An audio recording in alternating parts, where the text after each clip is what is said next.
Halo teman-teman, selamat datang di Pamong Channel. Bagaimana kabarnya teman-teman? Semoga tetap baik ya. Oke, sebelum videonya dimulai, kami selalu mengingatkan kepada teman-teman untuk jangan lupa ya, subscribe, comment, like, dan share video-video yang ada di Pamong Channel ya, supaya Pamong Channel ini bisa berkembang dan memberikan manfaat yang sebesar-besarnya bagi teman-teman ya. Oke.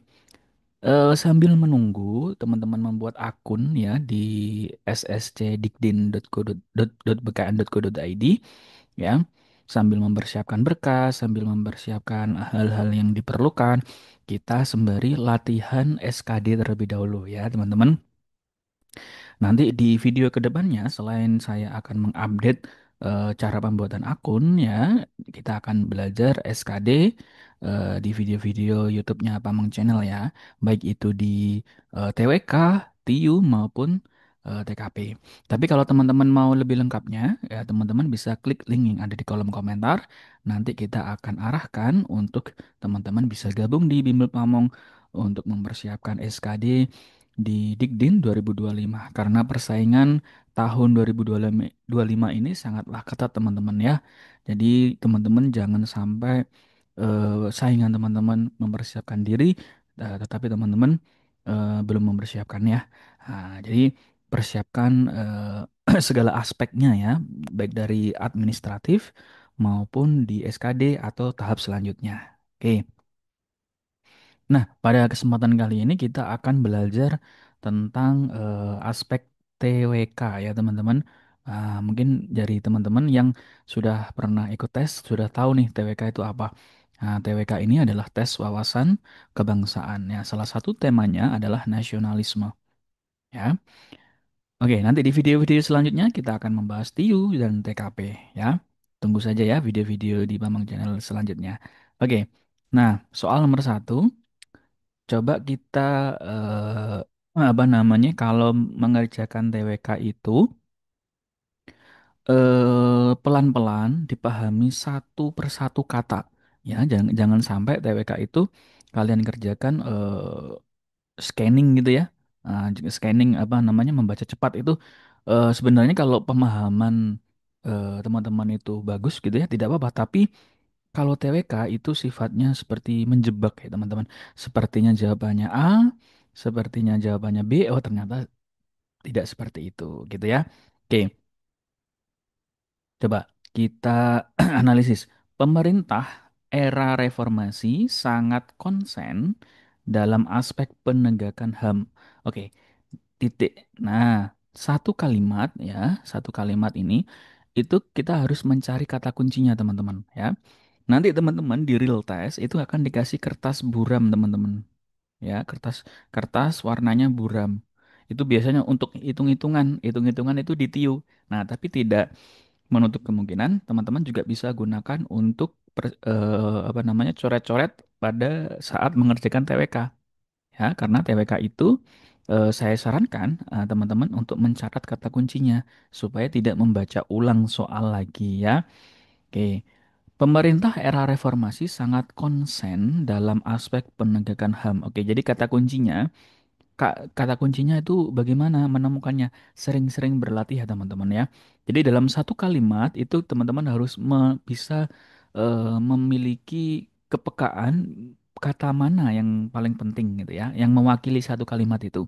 Nah, kalau dalam kalimat yang pertama ini eh, kata yang penting ini teman-teman ya. Pemerintah era reformasi. Ini mungkin disingkat saja nggak apa-apa teman-teman. Pemerintah reformasi ya. Oke, ini kalimat pertama. Selain itu ada konsen dalam aspek HAM ya. Ada HAM. Nah, kayak gitu ya teman-teman. Jadi nanti di kertas buramnya seperti itu ya. Kemudian kalimat kedua, hal tersebut dikarenakan sebagai sebuah negara Indonesia harus memperhatikan. Nah, ini karena ada karena kemudian Indonesia memperhatikan. Ini dia. Jadi kita bisa ada kata kunci seperti ini, gitu ya. Oke, coba kita analisis yang A.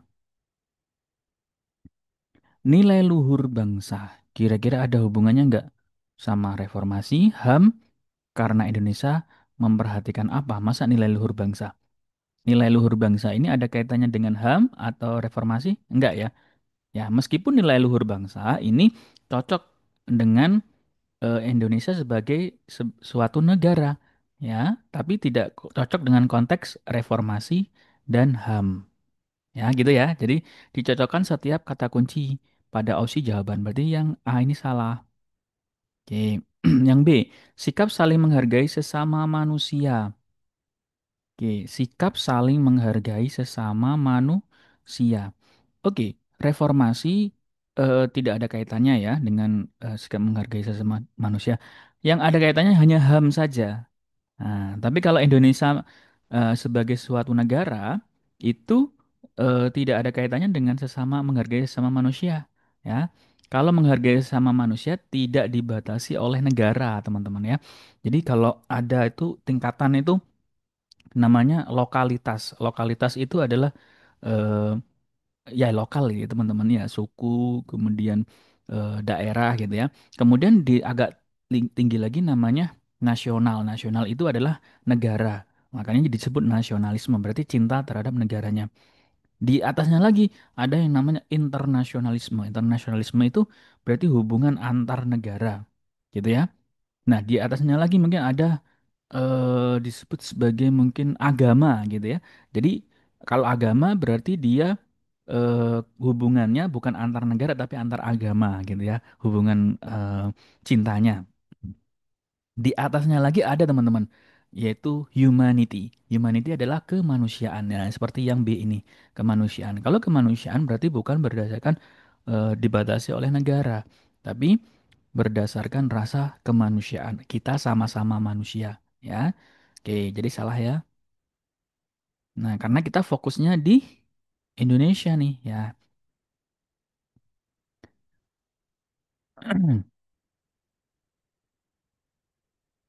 Sebentar ya. Oke, jadi teman-teman harus mampu untuk menemukan kata kuncinya. Sebentar, saya carikan dulu.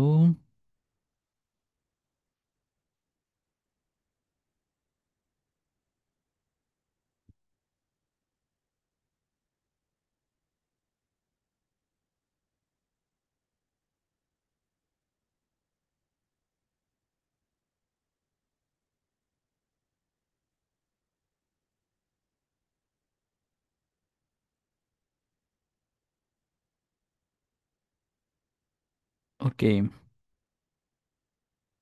nah, oke. Kalau yang C ini ada penerapan UU NRI ya 1945 secara sistematis. Oke. Penerapan UU. UU itu berarti kan aturan ya teman-teman ya. Aturan. Nah, terkait HAM ya, reformasi HAM. Ya, reformasi itu berarti kan perpindahan haluan negara ya. Jadi dari Orde Baru, kalau teman-teman tahu ya, Orde Baru itu berakhir di tahun 1998. Baru setelah itu terjadi reformasi. Reformasi artinya direform ya. Meskipun ada beberapa pakar yang sebenarnya bukan reformasi tapi revolusi, tapi terlalu jauh ya kalau revolusi. Uh, apa namanya, direform saja, direformasi beberapa aspek, misalkan di amandemen undang-undangnya, ya, undang-undang batang tubuhnya, bukan pembukaan ya teman-teman. Kalau pembukaan tidak bisa di amandemen, yang bisa di amandemen adalah batang tubuhnya, itu namanya direform. Amandemen itu bisa di ini bisa ditambah atau dikurang atau dilengkapi, ya itu seperti itu.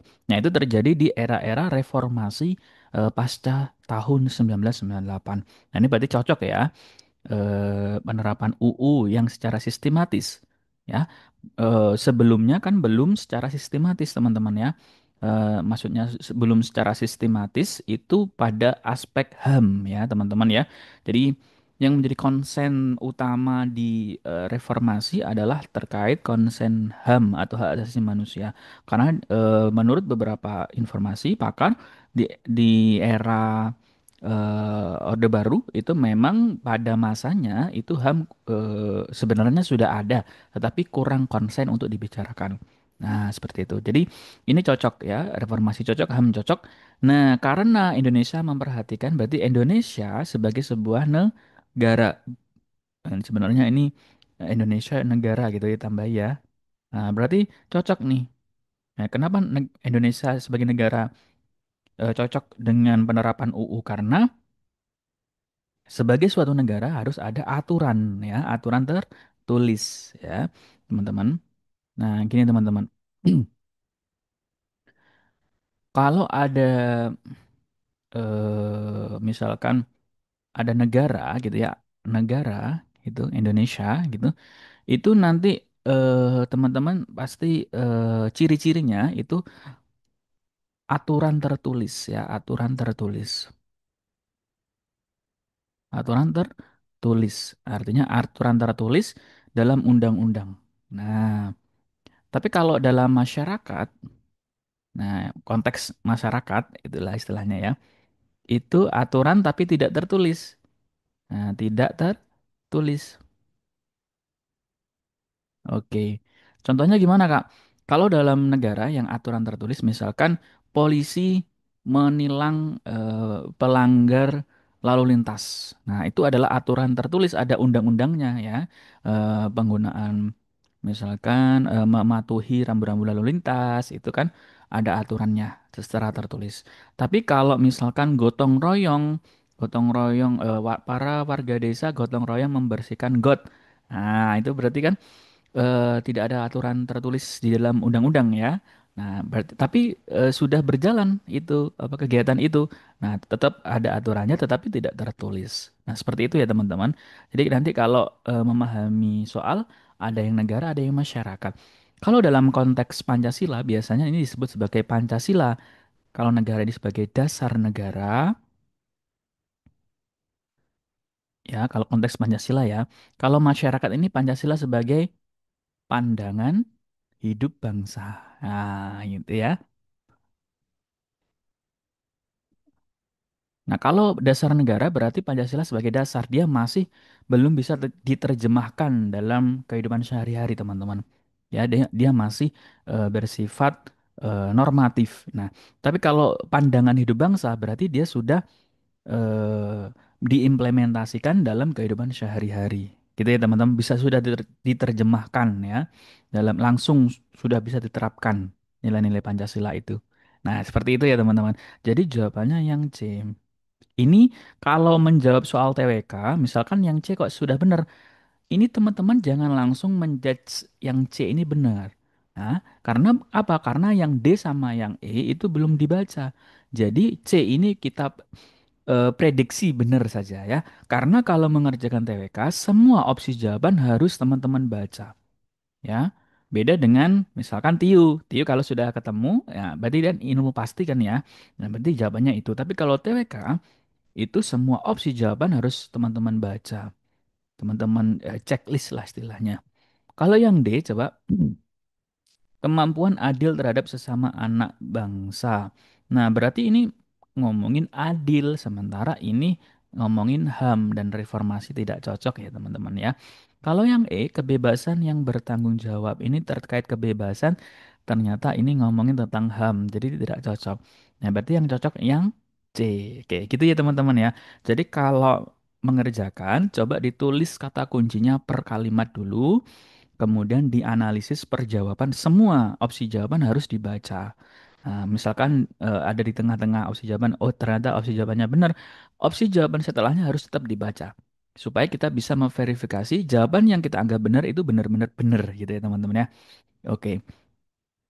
Nah, selanjutnya nomor eh, nomor dua ini. Sebentar. Nah, nomor dua ini tentang nasionalisme juga teman-teman. Ya, coba teman-teman kerjakan nomor dua ini dan jawab jawabannya di kolom komentar beserta alasannya ya. Misalkan A alasannya apa, B alasannya apa gitu ya.